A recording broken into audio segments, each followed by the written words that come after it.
Hello friends, स्वागत है आप सभी का हमारे यूट्यूब चैनल सफलता स्टडी में। देखिए फ्रेंड्स, यहाँ पर आपको SSC CHSL tyre first exam का एनालिसिस कराया जा रहा है, जो कि आज ही 16 अक्टूबर की फर्स्ट शिफ्ट का है। इस क्लास में आपको फर्स्ट शिफ्ट में जनरल अवेयरनेस से पूछे गए प्रश्न बताए जाएंगे। हमारे पास फर्स्ट शिफ्ट से 20 क्वेश्चन आ चुके हैं, तो आपको यहाँ पर 20 क्वेश्चन बताए जाएंगे। आप इस क्लास को लास्ट तक जरूर देखें। चलिए अब सीधे क्वेश्चन की तरफ चलते हैं। देखिए, आप हमारे चैनल पर फर्स्ट टाइम आए हैं तो प्लीज़ चैनल को सब्सक्राइब कर लें और इस क्लास को लाइक कर दें। देखिए, जनरल अवेयरनेस में फर्स्ट क्वेश्चन पूछा गया था कि 47वें चीफ जस्टिस के रूप में किसे नियुक्त किया गया है। तो देखिए, 47वें चीफ जस्टिस के रूप में ये शरद अरविंद बोबडे को नियुक्त किया गया है। तो यहाँ पर शरद अरविंद बोबडे आपका करेक्ट आंसर होगा। अब देखिए क्वेश्चन नंबर 2 देखते हैं। तो इसमें पूछा गया है कि आंध्र प्रदेश का बंटवारा भाषा के आधार पर कब किया गया था। आंध्र प्रदेश के बंटवारे के बारे में पूछा गया है। तो देखिए, आंध्र प्रदेश का बंटवारा ये भाषा के आधार पर 1953 में किया गया था। 1953 यहाँ पर आपका करेक्ट आंसर है। 1953 में ही आंध्र प्रदेश का बंटवारा किया गया था। अब प्रश्न नंबर 3 देखेंगे। देखिए, यहाँ पर प्रश्न नंबर 3 है। इसमें पूछा गया है कि जीएसटी का संरक्षण कौन करता है। तो देखिए, जीएसटी का संरक्षण एक केंद्र सरकार के द्वारा किया जाता है। तो यहाँ पर केंद्र सरकार आपका करेक्ट आंसर है। यदि आपके ऑप्शन में प्रधानमंत्री ऑप्शन में होंगे तो आपका करेक्ट आंसर है। देखिए, जीएसटी से संबंधित एक प्रश्न 15 अक्टूबर की शिफ्ट में भी पूछा जा चुका है। उसमें पूछा गया था कि जीएसटी को किस अनुच्छेद के तहत लाया गया है। तो जीएसटी को अनुच्छेद 101 के तहत लाया गया है। तो आप ये भी ध्यान रखेंगे, हो सकता है आने वाली शिफ्ट में प्रश्न रिपीट हो जाए। अब प्रश्न नंबर देखिए 4 है। इसमें पूछा गया है कि पर्यावरण में दूसरे नंबर पर कौन सी गैस सबसे ज़्यादा होती है। तो देखिए, पर्यावरण में दूसरे नंबर पर सबसे ज़्यादा गैस वो ऑक्सीजन होती है। तो यहाँ पर ऑक्सीजन आपका करेक्ट आंसर है। यदि देखिए प्रथम नंबर पर बात की जाए कि फर्स्ट नंबर पर कौन सी गैस है, तो फर्स्ट नंबर पर नाइट्रोजन गैस है। तो आप ध्यान रखेंगे, यहाँ पर दूसरे नंबर पर पूछा गया है तो ऑक्सीजन आपका करेक्ट आंसर होगा। अब प्रश्न नंबर देखिए 6 देखेंगे। प्रश्न नंबर 6 में पूछा गया है कि पुष्यमित्र शुंग ने किसकी हत्या करके सिंहासन पर बैठा था। तो देखिए, पुष्यमित्र शुंग ये मौर्य वंश के शासक बृहद्रथ मौर्य की हत्या करके सिंहासन पर बैठा था। पुष्यमित्र शुंग ने ही शुंग वंश की स्थापना की है। तो आप ये भी ध्यान रखेंगे। अब प्रश्न नंबर 6 है। इसमें पूछा गया है कि भारत रत्न पुरस्कार कब शुरू किए गए थे। तो देखिए, भारत रत्न के बारे में पूछा गया है। तो भारत रत्न पुरस्कार ये 1954 में शुरू किए गए थे। तो 1954 आपका करेक्ट आंसर है। और देखिए, 1954 में शुरू किए गए थे। यदि प्रश्न पूछ लिया जाता है कि सर्वप्रथम भारत रत्न पुरस्कार किसे दिया गया था, तो ये सर्वपल्ली राधाकृष्णन जी को दिया गया था। तो आप ये भी ध्यान रखेंगे। अब प्रश्न नंबर यहाँ पर 7 है। इसमें पूछा गया है कि वंदे मातरम पहली बार कब गाया गया था। तो देखिए, वंदे मातरम ये पहली बार 1896 ईस्वी में गाया गया था। तो आपके ऑप्शन में 1896 होगा, वो आपका करेक्ट आंसर है। यदि पूछा जाए कि ये कहाँ गाया गया था, तो ये कांग्रेस के कलकत्ता अधिवेशन में गाया गया था। तो आप ध्यान रखेंगे। अब प्रश्न नंबर देखिए यहाँ पर 8 है। इसमें पूछा गया है कि चुनाव आयोग को चुनाव कराने का अधिकार किस अनुच्छेद में है। तो देखिए, चुनाव आयोग चुनाव कराता है तो उसे यह अधिकार अनुच्छेद 324 में दिया गया है। तो अनुच्छेद 324 आपका करेक्ट आंसर होगा। अब प्रश्न नंबर 9 देखेंगे। देखिए, प्रश्न नंबर यहाँ पर 9 में पूछा गया था कि गुरु नानक का जन्म कहाँ हुआ था।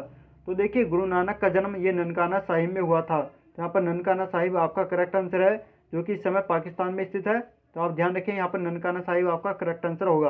अब प्रश्न नंबर देखिए 10 में पूछा गया था कि इजराइल के प्रधानमंत्री कौन है। इजराइल के प्रधानमंत्री के बारे में पूछा गया है। तो इजराइल के जो वर्तमान में प्रधानमंत्री वो बेंजामिन नेतन्याहू है। तो बेंजामिन नेतन्याहू आपका करेक्ट आंसर है। देखिए, आपको क्लास पसंद आ रही है तो प्लीज़ क्लास को लाइक करते रहें और अपने सभी फ्रेंड्स के पास शेयर करके जरूर पहुंचा दें। अब प्रश्न नंबर 11 देखेंगे। देखिए, प्रश्न नंबर 11 में पूछा गया था कि धीमसा किस राज्य का प्रसिद्ध लोक नृत्य है। लोक नृत्य के बारे में पूछा गया है। तो ये धीमसा लोक नृत्य ये आंध्र प्रदेश से संबंधित है। आंध्र प्रदेश का लोक नृत्य है। तो आप ध्यान रखें, यहाँ पर आंध्र प्रदेश आपका करेक्ट आंसर है। अब प्रश्न नंबर 12 देखेंगे। इसमें पूछा गया था कि मनिका बत्रा का संबंध किस खेल से है। देखिए, मनिका बत्रा के बारे में पूछा गया है। तो मनिका बत्रा आपकी टेबल टेनिस से संबंधित है, टेबल टेनिस की प्लेयर है। तो यहाँ पर टेबल टेनिस आपका करेक्ट आंसर होगा। अब प्रश्न नंबर देखिए 13 में पूछा गया था कि कबड्डी के लिए द्रोणाचार्य अवार्ड 2020 में किसे दिया गया था। देखिए, यदि आपके ऑप्शन में 2020 में पूछा गया है तो 2020 में द्रोणाचार्य अवार्ड ये कृष्ण कुमार हुड्डा को दिया गया है। तो कृष्ण कुमार हुड्डा आपका करेक्ट आंसर है। यदि 2019 में पूछा गया होगा तो 2019 में कबड्डी के लिए द्रोणाचार्य अवार्ड ये रामवीर सिंह खोकर को दिया जा चुका है। तो रामवीर सिंह खोकर भी यहाँ पर ये आपका करेक्ट आंसर होगा। अब प्रश्न नंबर देखिए 14 है। इसमें पूछा गया था कि राज्य विधानसभा का गठन किस अनुच्छेद के तहत किया जाता है। तो देखिए, राज्य विधानसभा का जो गठन किया जाता है वो अनुच्छेद 170 के तहत किया जाता है। तो यहाँ पर अनुच्छेद 170 आपका करेक्ट आंसर होगा। अब प्रश्न नंबर देखिए 15 देखेंगे। प्रश्न नंबर 15 में पूछा गया है कि द ब्लू अम्ब्रेला पुस्तक के लेखक कौन है। बुक से रिलेटेड प्रश्न यहाँ पर पूछा गया है। तो द ब्लू अम्ब्रेला पुस्तक के लेखक ये रस्किन बॉन्ड है। तो रस्किन बॉन्ड आपका करेक्ट आंसर होगा। अब प्रश्न नंबर यहाँ पर 16 देखते हैं। इसमें पूछा गया है कि मौर्य वंश का अंतिम शासक कौन था। तो देखिए आपको बताया गया है कि मौर्य वंश का अंतिम शासक बृहद्रथ मौर्य था। बृहद्रथ मौर्य आपका यहाँ पर सही आंसर है। बृहद्रथ मौर्य की ही हत्या करके पुष्यमित्र शुंग ने शुंग वंश की स्थापना की थी।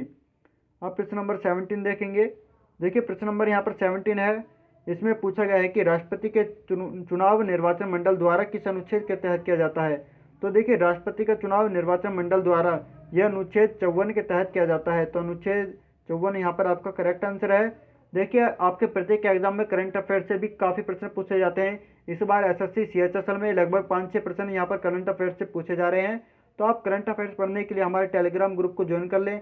वहाँ पर आपको डेली करंट अफेयर्स और वीकली करंट अफेयर्स हिंदी और इंग्लिश दोनों लैंग्वेज में प्रोवाइड कराई जाती है।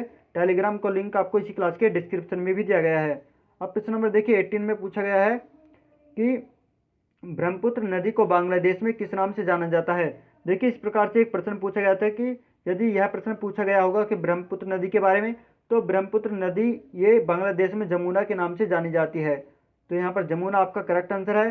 देखिए यदि आपको इसके पास करेक्ट आंसर है, क्वेश्चन है, तो आप कमेंट में जरूर बताएं। अब प्रश्न नंबर 19 देखेंगे।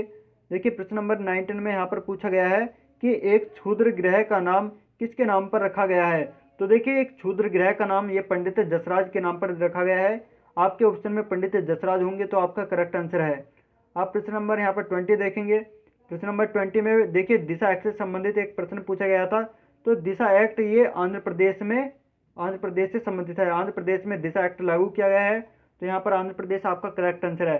देखिए हमने आपको यहाँ पर 20 क्वेश्चन कराए हैं। यदि आपके पास फर्स्ट शिफ्ट से रिलेटेड और भी क्वेश्चन है तो आप कमेंट बॉक्स में जरूर बताएं। यह क्लास आपको कैसी लगी कमेंट करके यह भी बताएं और इसे लाइक कर दें। यदि आपने चैनल को सब्सक्राइब अभी तक नहीं किया तो प्लीज़ चैनल को सब्सक्राइब कर लें और साथ ही पास वाला बेल आइकन जरूर दबाएं, जिससे आपको आने वाली नई क्लास के नोटिफिकेशन सबसे पहले प्राप्त हो सके। चलिए नेक्स्ट क्लास में फिर मिलते हैं। Thank you.